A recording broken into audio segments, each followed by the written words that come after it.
All right, time for part 3. Now we have the Vision 9s and Tetsu Kumoi. Alright, it's about time I said it. I'm pretty sure I said it before, but Yamamoto is recruiting these guys straight out of Mugen. This man literally has a baton as a sealed state of his Zanpakuto. And he's the first Soul Reaper we've seen with grills. This honestly has to be one of the most intimidating looks, just because he has gold grills and a police baton.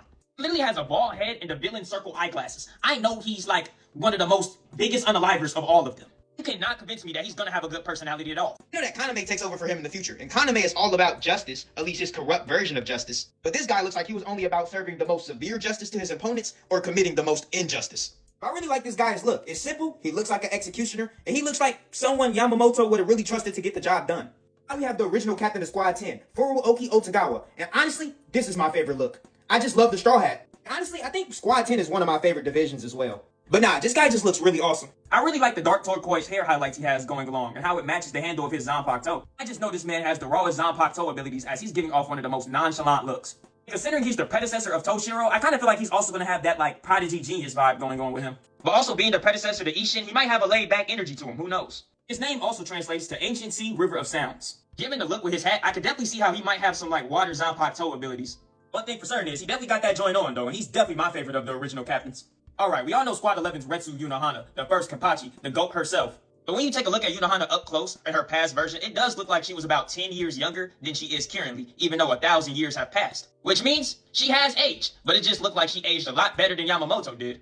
But this was the Unohana who was known as the Kenpachi, the strongest Soul Reaper. This was the Unohana who struck fear into the hearts of Soul Reapers, Hollows, and Quincy's alike. But as far as her appearance goes, she just looks ghostly, like she has a lot paler skin, and she just has a ghostly aura about herself. But besides that, she doesn't have that scar on her chest that Kenpachi gave her yet. Like it literally looks like the only thing that she's concerned with is who's the next person she's gonna unalive. Now we must talk about Squad 12's Yuhin Jinjoji. And you cannot tell me this guy doesn't look like a corrupt politician and Majin Buu had a baby. Nonetheless, I really do like his fit. Like the clothes he wears under his Hiyori looks very cool. Especially with how the markings on that towel on his waist matches his markings on his face.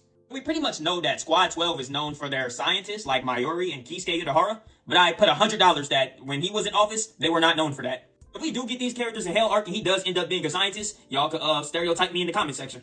The name Yuhin Jinjoji means excellence and temple of pure or something like that. So obviously it's a Buddhist name.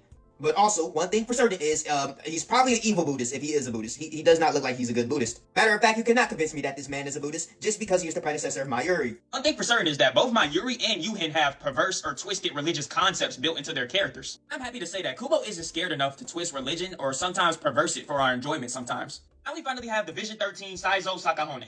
One thing I have to say about him is he looks like he has stole more candy from babies than I can count. One thing this guy proves is there's no age limit for being a Soul Reaper. If you can still unalive people, you can still clock in. How long he's working, I wonder what his benefits package looks like.